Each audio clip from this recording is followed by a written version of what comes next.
آدم خور اور ساتھ چرچ کی صفائی ستھرائی پر معمور ہو گیا۔ تمام دن وہیں گزار کر شام ڈھلے ہی واپسی آ جاتا۔ صبح شام یوں ہی جانے لگے، مگر میرے دل میں انسانی خون کی جو تشنگی پیاس تھی وہ جوں کی تو برقرار تھی، مگر اپنے باپ کی ڈر کی وجہ سے مجبور تھا۔ اپنے ارد گرد بڑے انسانوں کو دیکھتا تو دل میں خواہش ہوتی کہ ان انسانوں کے جسم کو کاٹوں، ان کے خون سے اپنی برسوں کی پیاس کو سیراب کروں۔ یہ خواہش دن بدن بڑھتی ہی جا رہی تھی کہ ایک دن وہ ہوا جو شاید نہیں ہونا چاہیے تھا۔ اس دن میں چرچ نہیں جا سکا تھا۔ گرمیوں کے سخت دن تھے، سورج آگ برسا رہا تھا۔ میں گھر میں تھا، دوپہر ہونے کے قریب تھی کہ ایک عورت روتے ہوئے اپنے ہاتھوں میں 8 سالہ کے بچے کو اٹھائے ہوئے آن کھڑی ہوئی۔ بچے کا ہاتھ گھاس سے کٹنے والی درانتی سے بری طرح کٹ گیا تھا۔ عورت مسلسل روتے ہوئے اپنے بچے کو ہوش میں لانے کی کوشش کر رہی تھی۔ بچہ بے ہوش تھا اور خون اس کے ہاتھ سے بری طرح بہہ رہا تھا۔ انسانی خون کو دیکھ کر میری حالت پھر سے عجیب سی ہونے لگی۔ انسانی خون کی شاید پیاس کے باعث میری زبان خشک سی ہونے لگی۔ پیاس بجھانے کا یہ انمول موقع تھا۔ میرا باپ گھر میں نہیں تھا۔ وہ عورت بچے کو چارپائی پر لٹا کر میرے باپ کو باہر سے بلانے کے لیے بھاگی۔ میں چلتا ہوا بچے کے قریب آ گیا۔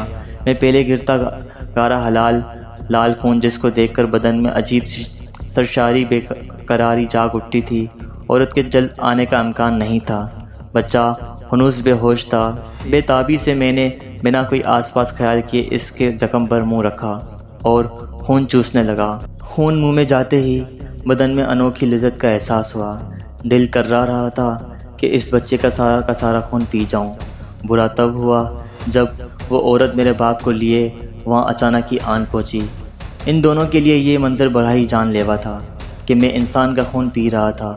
عورت نے تو چیخے چلاتے باہر کی طرف دوڑ لگا دی۔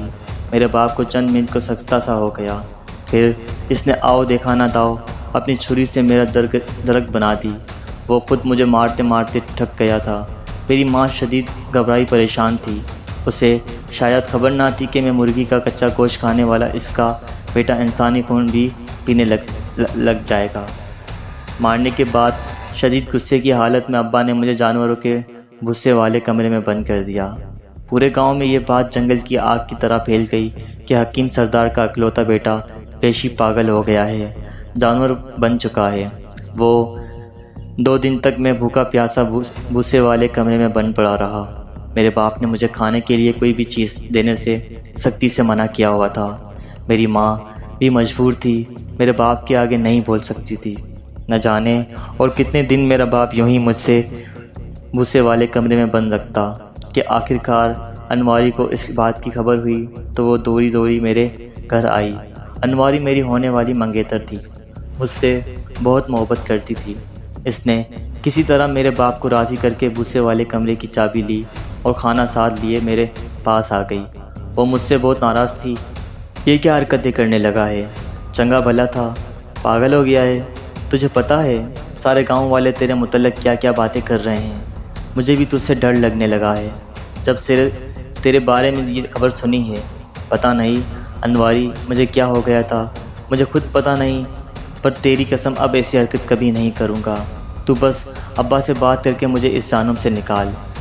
میرا خیال یہاں دم گھٹتا ہے۔ میں نے اس کے آگے ہاتھ جوڑے۔ ہاں بات کرتی ہوں چاچے سے، تیری وجہ سے چاچی بھی بہت پریشان ہے، پر تجھے بھی وعدہ کرنا ہوگا ایسی جانوروں والی حرکتیں پھر کبھی نہیں کرے گا۔ تجھے اپنا نہیں میرا خیال کرنا چاہیے تھا۔ میرے ماں باپ بھی شاید شدید صدمے کی حالت میں ہیں۔ مجھے ڈر ہے کہ کہیں وہ تیرے ساتھ میرا رشتہ ہی نہ توڑ دیں، مگر میں خاموش اس طرح دیکھتا رہا۔ اچھا چل کھانا کھا، مجھے پتہ ہے تو 2 دن سے بھوکا ہے۔ انواری نے روٹی اور ساتھ سبزی کا بنا ہوا سالن میری طرف بڑھایا۔ میری نظر کھانے سے ہوتی ہوئی اس کے آدھے آستین والے بازو پر جان رکھی۔ نرم گداز گوشت خون سے بھرا ہوا اس کا بازو۔ دل میں پھر وہی عجیب سی بے چینی اور پیاس ابھرنے لگی۔ میں اپنے ہونٹوں پر زبان پھیرنے لگا۔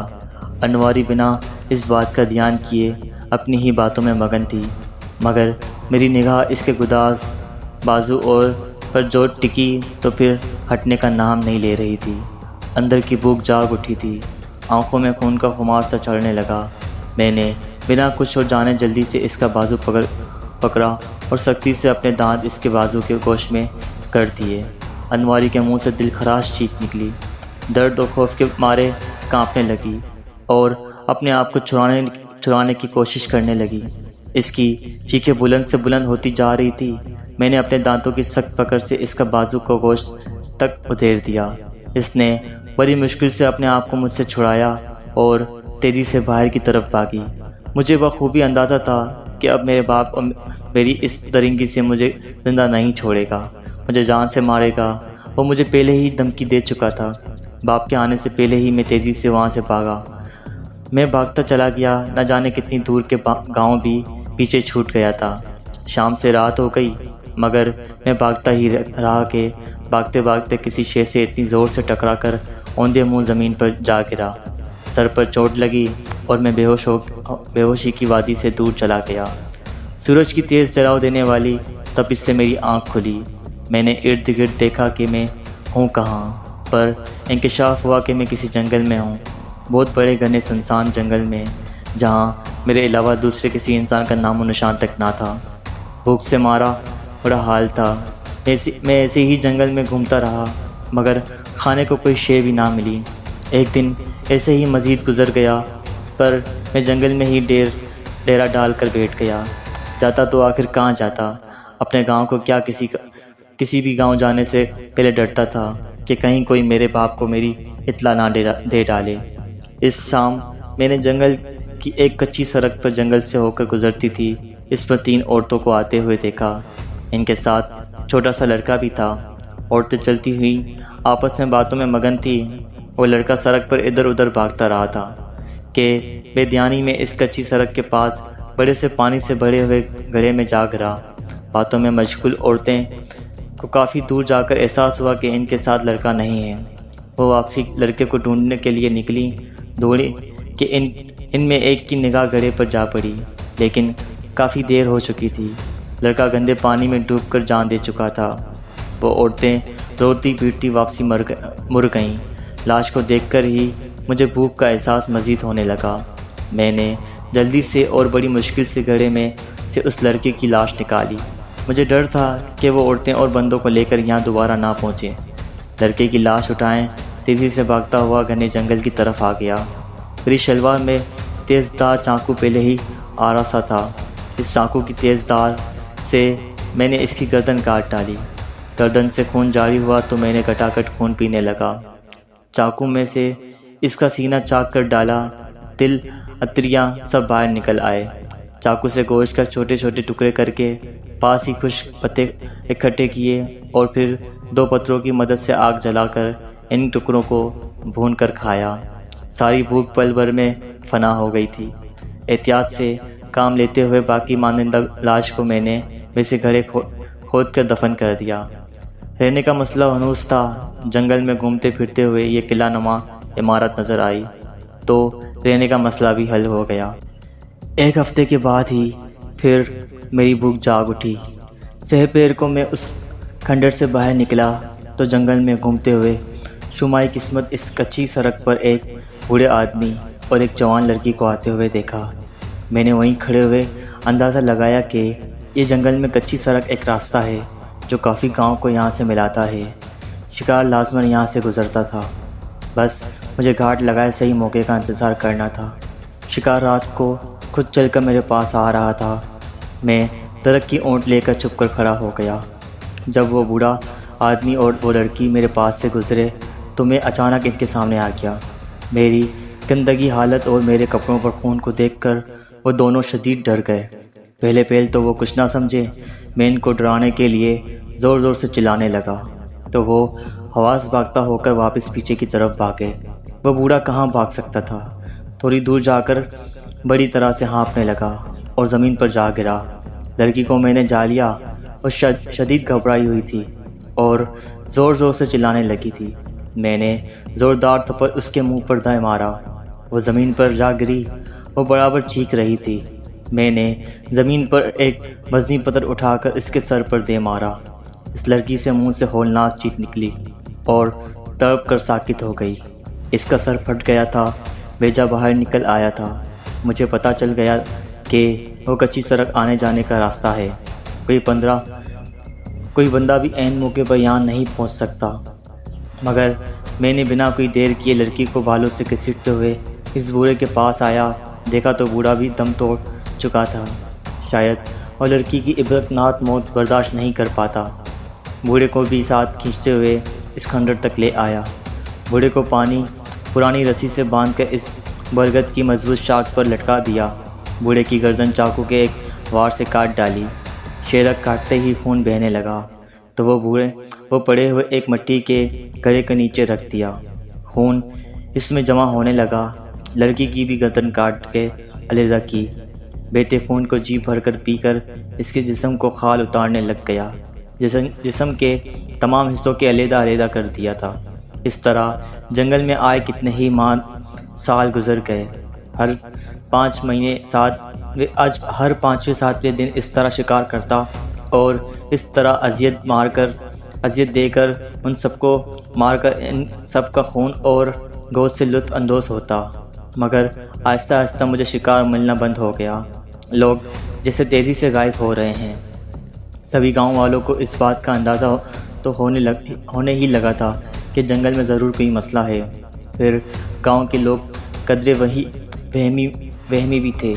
مجھے بھی کسی اڑتی خبر ملی تو جو میں نے ایک دفعہ ایک عورت کو مارتے ہوئے اس کے منہ سے سنی تھی کہ گاؤں والے جنگل میں بھوت اسیب کسی بدرو کی موجودگی سے بتا رہے ہیں، اور اس وجہ سے گاؤں کے سبھی لوگوں نے آہستہ آہستہ کر کے اس جنگل کے راستے سے گزرنا بند ہی کر دیا ہے۔ میں نے دیکھا کہ انہوں نے جنگل پر پار والا راستہ ڈھونڈ لیا ہے جہاں سے نہر جاتی ہے۔ یہ میرے لیے مسئلہ تھا۔ مجھے ایک ماہ شکار نہ ملا۔ مجھے کچے گوشت اور خون پر گزارا کرنے لگا۔ پھر میں نے اس کا حل بھی سوچ لیا۔ کئی راتوں کی محنت کے بعد میں نے نہر کے کچے کنارے میں بڑا شگاف ڈال دیا۔ نہر سے پار کی وجہ سے وہ تمام راستہ پانی سے لبالب بھر گیا۔ میری یہ کوشش کافی حد تک کامیاب ہو گئی تھی، مگر تم نہ جانے کہاں سے یہاں ٹپک گئے۔ یہ سب سن کر بالا کے منہ دیکھنے کے لائق تھا۔ اس کو اب اندازہ ہوا تھا کہ نزدیک دور سب گاؤں کے افراد اس درندے کے ہاتھوں لقمہ اجمل بن چکے ہیں۔ بالے کے انگ میں غصے کا انتقام کی آگ جلنے لگی۔ وہ ہاتھ میں پکڑے ہوئے ڈنڈے سے اس درندہ نما انسان کے جسم پر زور سے وار کرنے لگا۔ اس وحشی کی خوفناک دل دہلانے والی چیخیں اس کھنڈر میں گونجنے لگی۔ بدبخت جانور، تو نہ جانے کتنے معصوم بے قصور لوگوں کو اذیت سے مار کر ان کو اپنی خوراک بناتا رہا ہے۔ تجھے ایک لمحہ بھی کسی پر ترس نہ آیا۔ معصوم بچوں اور عورتوں کو بھی تو نے نہیں چھوڑا۔ وہ بولتے مسلسل اس کے گندے وجود پر ڈنڈے سے وار کرنے لگا۔ ایک دم نورا کا خیال آتے ہی اس کا ہاتھ رک گیا۔ میری نورا، وہ بھی جنگل میں آئی تھی، کہیں اس درندے نے اس کی بھی زندگی کا شکار تو نہیں کر دیا؟ وہ بولتے بولتے رک گیا۔ ہاتھ پاؤں لرزنے لگے اور ڈنڈا اس کے ہاتھ سے چھوٹ گیا۔ نورا، میری نورا کہاں ہے؟ تو نے ابھی اسے دیکھا ہے یا نہیں؟ میری نورا کہاں ہے؟ بلّا اس کو ٹھوکریں مارتے ہوئے غصے سے چیخ کر بولا۔ نورا؟ کون نورا؟ وہ وحشی پوچھنے لگا۔ میری بیوی نورا، کمینے ذلیل جانور، وہ صبح اس جنگل میں آئی تھی۔ اس کچی سڑک سے دوسرے گاؤں سے جانا تھا۔ اچھا، وہ عورت، وہ وحشی اپنے جسم سے ہلاتا ہوا بولا۔ وہ مجھے صبح جنگل میں ملی، میں اس کو اٹھا کر لے آیا اور کیا تو نے اسے مار دیا؟ بالا بے ہوش ہونے کی کیفیت میں تھا۔ نہیں، وہ زندہ ہے، اسے باندھ کر رکھا ہے۔ کہاں ہے وہ؟ بالے کے بدن میں خوشی اور سکون کی دوڑ لہر گئی، مگر نورا کو دیکھنے، اس سے ملنے کی بے چینی مزید بڑھ گئی۔ وہ اس سامنے والے کمرے کے نیچے تہہ خانے میں ہے۔ بالا بنا کوئی اور بات کیے بھاگتا ہوا کمرے کی طرف گیا۔ کمرے کے اندر سائڈ میں سیڑھیاں بنی ہوئی تھیں جو نیچے تہہ خانے تک جاتی تھیں۔ وہ دور سیڑھیاں ایک ساتھ پھیلاتے ہوئے نیچے جا پہنچا۔ نیچے فرش پر طبی بڑا ہولناک مناظر تھا۔ کئی انسانی پنجر نما انسانی کھوپڑیاں ہڈیاں جس کا ڈھیر لگا ہوا تھا، اندر بکھرے ہوئے تھے۔ خون اور گوشت کی سخت بدبو میں سانس لینا تک محال تھا۔ بالے کو ایک سائڈ پر اس کی نورا نظر آئی جس کے ہاتھ اور منہ کو کپڑے سے باندھا ہوا تھا۔ وہ بے ہوش پڑی تھی۔ وہ نورا کو جاگنے ہوش میں لانے کی کوشش کرنے لگا۔ نیم مردہ سی نورا نے بمشکل اپنی آنکھیں کھولی۔ اپنے سامنے بالے کو دیکھ کر وہ غیر یقینی سی حالت میں پھوٹ پھوٹ کر رو دی۔ بالے، تو آ گیا، مجھے یہاں سے لے جا بالے، وہ درندہ، وہ جانور مجھے مار دے گا۔ بالے، وہ بڑا ظالم ہے، اس نے ہمارے گاؤں کے کئی بندوں کو مار دیا۔ بالے، وہ آدم خور ہے، وہ رو رو کر ہلکان ہو رہی تھی۔ تو فکر نہ کر نورا، میں آ گیا ہوں، اب تجھے کچھ نہیں ہوگا، تو فکر نہ کر، تو بس چل۔ بالے نے سہارا دے کر اس کو اوپر اٹھایا اور آہستہ آہستہ آگے بڑھنے لگا۔ نورا کی نظر بالے پر پڑی اور پھر بالے کے پیچھے ایک دم ہی نورا کے منہ سے چیخ نکل گئی۔ وہ درندہ ان کے پیچھے کھڑا تھا۔ بالے، وہ درندہ! بالے نے مڑ کر پیچھے دیکھنا چاہا مگر اس درندے انسان نے ہاتھ میں پکڑا ڈنڈا اس کے سر پر دے مارا۔ چوٹ کافی شدید تھی، اس نے اپنا سر پکڑ لیا۔ اس کی آنکھوں کے گرد اندھیرا سا چھانے لگا۔ جلدی وہ ایک طرف گر کر کرہانے لگا۔ نورا کے لیے بھی یہ سب ناقابل برداشت تھا۔ اپنے شوہر کی حالت کو دیکھ کر اس کی اپنی حالت خراب ہونے لگی۔ وہ درندہ وحشی ہنسنے لگا تھا۔ چلا، تو جتنا چلانا چاہتی ہے، پہلے تجھے اذیت سے تڑپا تپا کر ماروں گا، پھر تیرے اس شوہر کو جس نے میرے کام میں ٹانگ اڑانے کی کوشش کی ہے۔ وہ اس کی طرف بڑھا۔ خوف سے نورا دیوار سے جا لگی۔ یہ چاقو دیکھ رہی ہے، اس چاقو سے تیری گردن کاٹوں گا، تیرے جسم کے ٹکڑے ٹکڑے کروں گا۔ مجھ سے پہلے غلطی ہوئی جو تجھے پکڑتے ہی فوراً مار دیتا تو میرا کام آسان ہو جاتا۔ چلو دیر سے ہی صحیح، مگر اب اپنی موت کے لیے تیار ہو جاؤ۔ وہ کہکے مارتے ہوئے چاقو لہراتے ہوئے نورا کی طرف بڑھا۔ نورا کو لگا اس کی موت قریب ہے۔ بالا خود زخمی ہو کر زمین پر اوندا سے منہ پڑا تھا۔ وہ اس کو کیسے بچا سکتا تھا؟ مگر پھر بھی وہ بالے کو آواز دینے لگی، بالے، بچا لے مجھے، یہ درندہ مجھے زندہ نہیں چھوڑے گا۔ وہ اس کو ہوش میں لانے کے لیے مسلسل چیخ رہی تھی۔ یہ شاید اس کی آوازوں کا ہی اثر تھا کہ نیم بے ہوشی پڑے بالے نے زور زور سے 3-4 مرتبہ سانس لی۔ نورا کی چیخیں مسلسل اس کے سوتے ہوئے دماغ پر ہتھوڑے برسا کر اس کو ہوش میں لانے کی کوشش کر رہی تھی۔ اس نے اٹھنے کی کوشش کی، پھر سر پر لگی چوٹ آنکھوں کے گرد اتو اندھیرا اس کو ایسے کرنے سے روک رہا تھا۔ اسے لگا جیسے وہ زمین سے اٹھا نہیں پائے گا۔ اس نے 1-2 بار کوشش کی مگر بے سود۔ ادھر کھلی آنکھوں سے اب اپنے سامنے کا منظر وہ وحشی درندہ نورا تک پہنچ چکا تھا۔ غم، اذیت، غصے، انتقام، چاروں احساسات کی ملی جلی کیفیت اپنے سارے وجود کی ہمت اور جان کو یکجا کر کے اس نے زوردار آواز سے نعرہ تکبیر بلند کیا۔ پھر بعد میں خود اس کو پتہ نہیں چلا کہ وہ کیسے اٹھا، کیسے بھاگتا ہوا اس وحشی کو بچا لیا۔ وہ وحشی اس ساری صورتحال کے لیے تیار نہیں تھا۔ یہاں تک کہ وہ سنبھل پاتا، بالے نے ایک زوردار گھونسا اس کے جبڑوں پر دے مارا۔ وہ بوکھلا کر دیوار سے جا لگا۔ اس کے منہ اور ناک سے خون بہنے لگا تھا۔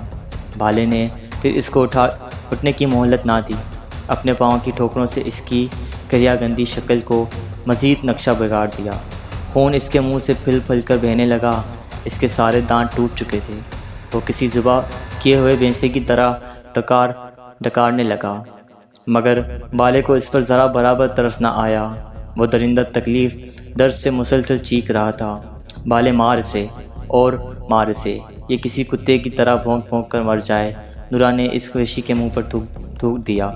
بڑی تکلیف، بڑا درد ہو رہا ہے نا، آدم خور جانور، ان معصوم لوگوں کو یاد کر جن کو تو نے میری اذیت سے مارا تھا، جانوروں کی طرح ذبح کرتا تھا، ان کے بارے میں کبھی سوچتا تھا؟ بالے نے اسے مار مار کر اتموا کر دیا۔ تیرے لیے موت کی سزا بھی کم ہے، اس سے بھی بڑی کوئی سزا ہے، وہ تجھے ملنی چاہیے۔ بالے نے پاس پڑی رسی سے اسے اچھی طرح جکڑ کر باندھ دیا۔ اس نے اپنے آپ کو چھڑانے وہاں سے بھاگنے کی بہت کوشش کی، مگر بالے کی گرفت خاصی مضبوط تھی۔ بالا اور نورا اس کو زبردستی گھسیٹتے ہوئے اس کھنڈر سے باہر لے آئے۔ باہر طوفان کب کا تھم چکا تھا، رات بھی ڈھل چکی تھی۔ صبح کا سورج اپنی آنکھیں کھولنے کو تیار تھا۔ جنگل سے ہوتے ہوئے جب وہ اپنے گاؤں پہنچے تو دن کی سفیدی ہر سو پھیل چکی تھی۔ گاؤں والوں کے لیے ان دونوں کی یہ زخمی حالت ایک ساتھ ایک کریا انسان کا ہونا حیرت کے باعث تھا۔ پر جب بالے نے اپنے ساتھ ہونے والی تمام رودان ان کو گزار کی تو گاؤں کے سبھی لوگ ششدر ہو کر رہ گئے تھے۔ اپنے پیاروں کے ساتھ اسے اندھوناک اشر کا سن کر زارو قطار رونے لگے۔ کئی بندوں سے ضبط نہ ہو سکا تو اس درندے نما انسان کو مارنے کے لیے بھاگے، مگر بالے نے روک دیا۔ اس کو جان سے مار کر ہم اپنے ہاتھوں اس کے ناپاک غلیظ خون سے کیوں رنگیں؟ ہم کو اسے پولیس کے حوالے کرنا ہوگا، وہ اس کو عبرتناک سزا دے گی۔ 2-3 بندے پولیس کو خبر دینے بھاگے۔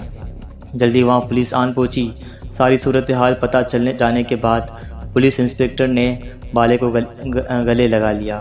پولیس کے لیے بھی یہ کسی معجزے سے کم نہ تھا۔ شاباش بالے، تو نے وہ کر دکھایا ہے جو کسی بہادر مرد کو بھی زیب دیتا ہے۔ تو نے اس کو اپنی عقل اور بہادری سے پکڑ کر اپنے ساتھ کئی معصوم جانوں کو اذیت ناک موت سے بچا لیا۔ پولیس ڈپارٹمنٹ تیرے اس کارنامے پر بہت خوش ہوئی ہے۔ یہاں آنے سے پہلے میری پولیس ہیڈ آفس میں بات ہوئی، اعلیٰ افسران بالا تجھے انعام و کرام سے بھی نوازیں گے، ساتھ تجھے 2 لاکھ کی خطیر رقم دینے کا بھی اعلان کیا ہے۔ 2 لاکھ؟ بالے کے ساتھ 2 لاکھ کی خوشی دیدنی تھی۔ ان پیسوں سے ان کی کتنی مشکلیں حل ہو جانی تھیں۔ بالا تو خوشی سے پاگل ہو رہا تھا۔ اس رقم سے گھر میں اناج آ جاتا، ویلوں کی جوری خرید کر وہ دوبارہ اپنی زمین کا کاش بھی شروع، پھر سے خوشحال آسودہ زندگی بسر کرنے کے قابل ہو جائے گا۔ پولیس اس درندے کو لے کر چلی گئی۔ اگلے دن اس درندے کو اسی گاؤں میں سر عام پھانسی پر لٹکا دیا گیا۔